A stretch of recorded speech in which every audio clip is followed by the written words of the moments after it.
Welcome back बच्चों, RM academy के इस यूट्यूब चैनल पर आपका स्वागत है। लास्ट टाइम मैंने आपको जो है इससे पहले का पोएम करवाया था। इस बार इस नेक्स्ट पोएम देखते हैं, कार्निया के गीत। जयशंकर प्रसाद जो है इसने इनको लिखा है। अब ये जो कार्निया के गीत है ये आपने लास्ट टाइम देखा था। जो है जयशंकर प्रसाद जो है वो लेके आए थे आपके लिए दूसरी पोएम है ये। देखते हैं, स्टार्ट करते हैं इसको। अरुण ये मधुमेह देश हमारा, जहाँ पहुंच अनजान क्षितिज को मिलता एक सहारा।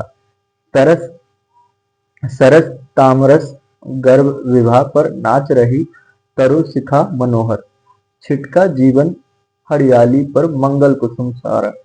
देखो इसकी सिंपल सी मीनिंग क्या है। तो कार्निया जो है यहाँ पे कहती है कि ये जो भारत देश है बहुत ही मधुरमय है, बहुत ही मीठा है। और इसकी जो लालिमा है यानी कि जो इसका जो वो है अरुण है यानी कि जो सूर्य है वो उसकी लालिमा से भरा हुआ है। यानी कि सुबह सुबह जो सूरज जो है बहुत खूबसूरत दिखता है। ठीक है, ऐसा महान देश है जहाँ अनजान लोग और दूर क्षितिज को भी जो है क्या किया जाता है कि आश्रय मिलता है। ठीक है, अब आते हैं कि भाई यहाँ की जो सुबह की सूरज है वो किरणें खिलती हैं और तालाब पर जो खिले कमल जो है और जो पेड़ जो है उसकी चोटियां जो है उस पर पड़ती है। ऐसे लगता है कि जैसे वो खुशी से नाच रहे हैं। हरी भरी धरती पर जब सुबह की लाल धूप पड़ती है तो ऐसा लगता है जैसे किसी ने हर तरफ कुसुम मंगल कुसुम जो है उसको बिखेर दिया है। चलिए, पहला स्टेंजा हो गया, इसके आसान शब्द हो गए। दूसरे स्टेंजा की बात करते हैं। लघु सुरधनु से पंख पसारे, शीतल मलय समीर सहारे। उड़ते खग जिस और मुंह किए, समझ नीर निज प्यार। क्या कह रहे हैं? कार्निया कहती है कि छोटे छोटे इंद्रधनुष जैसे जो है रंग बिरंगे पंखों वाली जो पक्षियां हैं वो मलय पर्वत से आते हैं। कहाँ से आते हैं? मलय पर्वत से आते हैं। ये मलय पर्वत से आने वाली जो ठंडी और सुगंधित हवा जो है वो शीतल मलय समीर है। जो मलय पर्वत से ठंडी समीर हवाएं आ रही है ये सारे उड़ते हुए इसी देश की तरफ आते हैं। वे पक्षी भी इस भारत भूमि को जो है अपना प्यार घोंसला समझते हैं और यहाँ आकर उन्हें शांति मिलती है। इसका गहरा अर्थ है कि भाई दुनिया में बाकी जितनी भी जगह है उन सभी में जो भारत है, जो देश है हमारा, वहां पे आके उनको शांति मिलती है। चलिए भी अगला स्टैंजा देखते हैं। बरसाती आंखों के बादल बनते जहां भरे करुणा जल, लहरें लहरें टकराती अनंत की पाकर जहां किनारा। यहाँ पे कर्णिया जो है वो लोगों के दिलों के दूसरे के लिए बहुत दया करुणा है। यहाँ के जो लोग हैं वो बताती है कि यहाँ के जो लोग हैं उनके दिलों में दूसरों के लिए काफी करुणा है। जो बादल बारिश करके धरती की जो है प्यास बुझाती है, उसी तरह यहाँ के लोग जो है आंखों से दूसरे को दुख देखकर करुणा के जो आंसू बहाने लगते हैं। यानी कि एक को दुखी देखते हैं तो दूसरा भी उसमें शामिल हो जाते हैं, उसको संतावना देते हैं, उसके दुख को कम करते हैं। यह देश इतना महान है कि विशाल और अनंत समुद्र की लहरें भी इस देश के किनारे को टकराती हैं। काफी विशाल देश है और उसकी जो अनंत सीमाएं हैं उससे लहरें टकराती हैं। उन्हें यहाँ आकर शांति और विश्राम मिलता है। चलिए अगला क्वेश्चन जो देखते हैं। हे कंबू ले उषा सवेरे, धरती ढुलकती सुख मेरे। मंदिर ऊँघते रहते जब जागकर रजनी भर तारा। सिंपल मतलब है, कालनिया सुबह की दृश्य का जो मानवीकरण जो है वर्णन करती है और कहती है कि भाई जब रात भर जागने के बाद तारे के नशे में उगने लगते हैं, यानी कि जब तारे छिपने लगते हैं, सुबह होने लगती है, तब उषा यानी कि जो सुबह है उसकी जो रूपवती स्त्री की तरह जो है सूर्य की रूपी सूर्य रूपी सोने का घोड़ा जो है, यानी जिसको यहाँ पे क्या कहा जा रहा है, हिम कुंभ कहा जा रहा है, लेकर आती है और पूरे भारतवर्ष में सुखी शांति और रोशनी उड़ेल देती है। चलिए भाई अब इसकी सप्रसंग व्याख्या कर लेते हैं। ठीक है, सप्रसंग व्याख्या है इसका। यहाँ पे जो है सप्रसंग व्याख्या के साथ काव्य सौंदर्य का भी वर्णन किया है मैंने। ठीक है, सप्रसंग व्याख्या में देखते हैं। पहला संकेत आपका अरुण का यह मधुमेह मंगल कुसुम सारा। ठीक है, मैं चारों स्टेंजा को उठाऊंगा और चारों को सप्रसंग व्याख्या करता हुआ चलूंगा। संदर्भ क्या रहेगा? तो जो प्रस्तुत काव्यांश है हमारी पाठ्य पुस्तक जो है अंतरा भाग 2 से लिया गया है। अंतरा का भाग जो 2 है उससे लिया गया है। और जो कविता है वो है कालनिया के गीत। कालनिया के गीत, और इसका जो रचयिता है कौन है? तो रचयिता जो है छायावादी कवि जयशंकर प्रसाद जी हैं, इन्होंने इसको रचा है। और ये लिया गया है किससे? तो ये नाटक चंद्रगुप्त जो है उससे लिया गया है। ठीक है, चलिए स्टार्ट करते हैं इससे। हाँ, प्रश्न क्या है? तो सिकंदर के सेनापति सेल्यूकस की बेटी, सेल्यूकस निकेटर, इसकी बेटी है कार्निया, जो सिंधु के नदी के तट पर बैठी है, और वो भारत की सुबह का प्राकृतिक सुंदरता जो है उसका वर्णन करती है कि यहाँ की जो महान संस्कृति से जो है मुग्ध होकर उस देश की महिमा का जो है गान कर रही है। ठीक है, हिस्ट्री में थोड़ा बहुत आपने ये सेल्यूकस के नाम के बारे में पढ़ा होगा, जिससे जो है चंद्रगुप्त जो है द्वितीय युद्ध करता है और उसकी बेटी से शादी भी करता है। हाँ, व्याख्या क्या है? व्याख्या आपका कार्निलियन भारत देश की प्रशंसा करते हुए कहती है कि भारत देश जो है बहुत ही मिठास से भरा हुआ है, और यहाँ की जो लालिमा है वो भरी हुई है धरती पर जो है। सुबह सुबह जो है ये जो महान देश है, जिसमें ये महान देश जो है जहाँ अनजान जो लोगों का जो दूर क्षितिज को भी सहारा मिल जाता है, यानी कि अनजान लोग को भी सहारा मिल जाता है। सुबह के समय जब सूर्य की किरणें तालाब में खिलते कमल के फूलों और पेड़ों की चोटियों पर पड़ती है, तो ऐसा लगता है जैसे वे खुशी से नाच रहे हैं। जो फूल हैं, जो चोटी हैं, वो ऐसा लगता है कि ऐसे खुशी से नाच रहे हैं। ठीक है, धरती, यहाँ की जो हरी भरी धरती है उस पर जो है लाल धूप पर फैलती है, तो ऐसा लगता है जैसे कि किसी ने चारों तरफ जो है क्या किया, मंगलिक कुसुम जो है बिखेर दिए, यानी कि सुगंधित फूल जो है वो फैला दिए हैं चारों तरफ। ठीक है, काव्य सुंदर है क्या है यहाँ पे? तो काव्य सुंदर देखिए, यहाँ पे भाषा में तत्सम प्रधान है। ठीक है, ये पिछले कविता में भी यही था आपके। संस्कृत निष्ठ जो है, ये यहाँ से संस्कृत के ही इसका प्रयोग किया गया है। अब यहाँ पे जो आपका अलंकार है वो नाच रही तरु शिखा मनोहर। अब इसमें देखो, यहाँ पे इसकी जो तरु शिखा जो है, यानी कि जो पेड़ है और जो वो जो है उसको जो है उसके नाचने की बात कही जा रही है, पहाड़ के चोटियों के नाचने की बात कही जा रही है। उनका एक तरह से मानवीकरण की बात की जा रही है, यानी कि मानवीकरण अलंकार है, क्योंकि पेड़ या वो नाचते थोड़ी ना है, लेकिन यहाँ पे इसका मानवीकरण अलंकार का प्रयोग किया गया है। भाव क्या है इसमें? तो भाव है प्राकृतिक सुंदरता, है ना। भाव क्या है? प्राकृतिक सुंदरता, अतिथि सत्कार जो है, ये इसमें देश प्रेम जो है इसमें क्या है, भाव है, इसका यहाँ पे चित्रण मिलता है। रस कौन सा है? तो यहाँ पे शांत रस और जो है अद्भुत रस का जो है अनुभूति होते है। एक तो शांत रस है और दूसरा अद्भुत रस की अनुभूति होती है। अगला देखते हैं,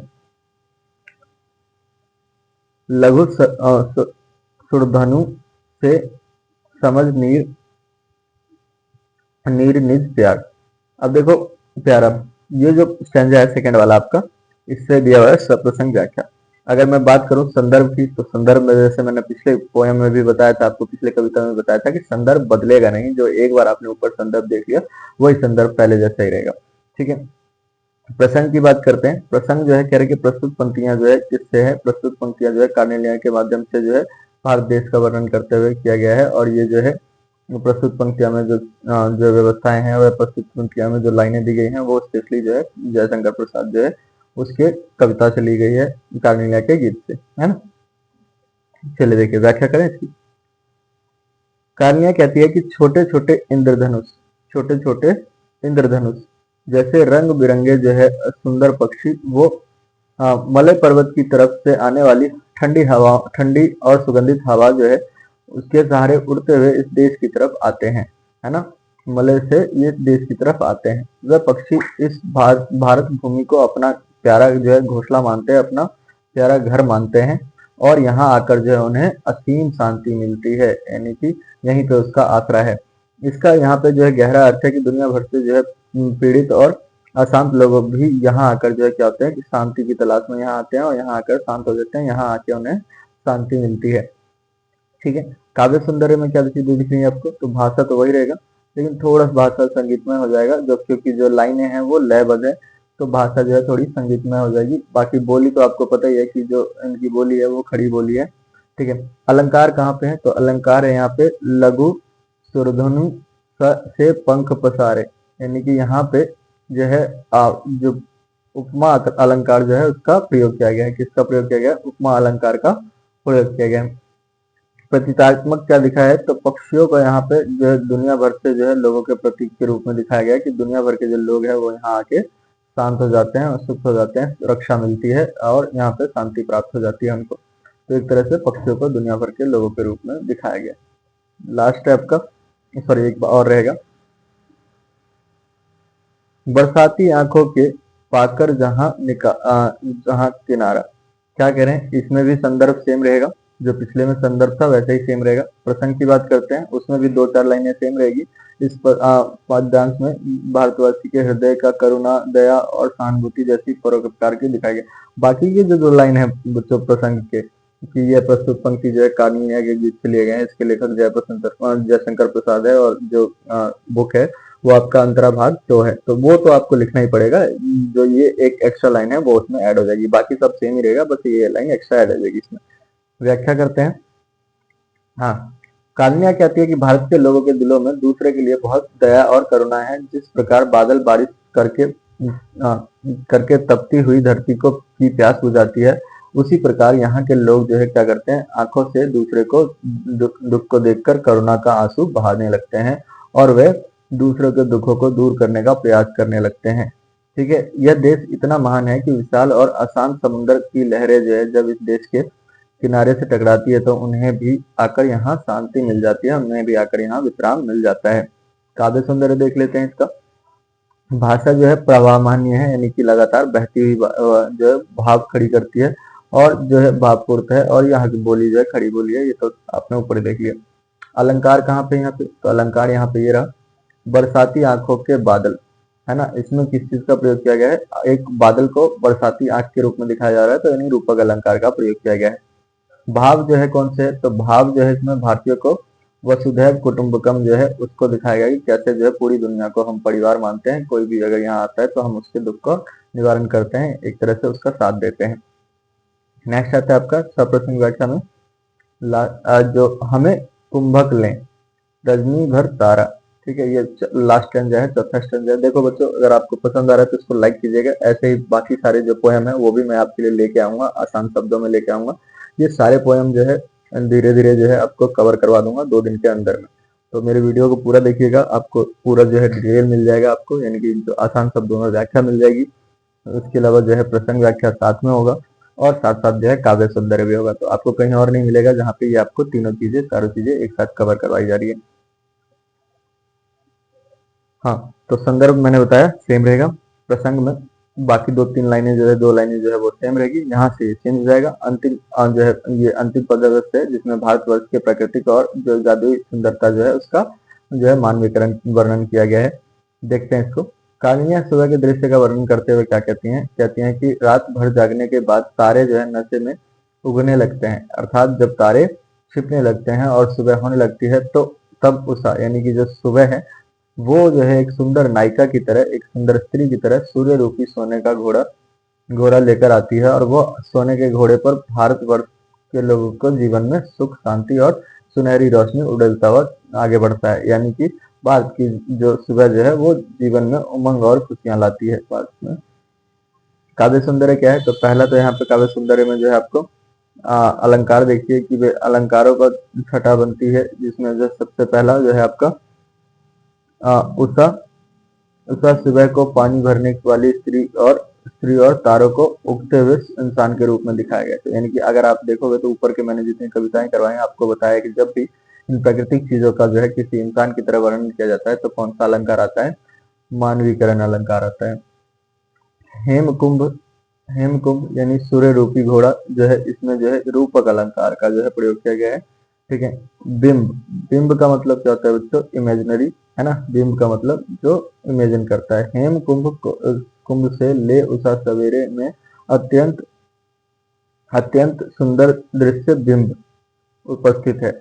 यानी कि जो है अगर हम बात करें तो बिंब जो है सुंदर दृश्य को दर्शाता है। भाषा कौन सा है, तो भाषा तो वो आपका वही रहेगा, सत्सम प्रधान रहेगा संस्कृत का, और जो है यहाँ पे वैसे खड़ी बोली है, लेकिन इसमें बोली में मिठास जो है वो आपको अलग से नजर आ रही। तो हाँ, ये लगभग आपका सारा हो गया है। ठीक है, अब नेक्स्ट वीडियो में जो है मैं आपके लिए अगला पोएम लेके आऊंगा, बाकी लाइक कर दीजिएगा। चलिए मिलते हैं अगले वीडियो में।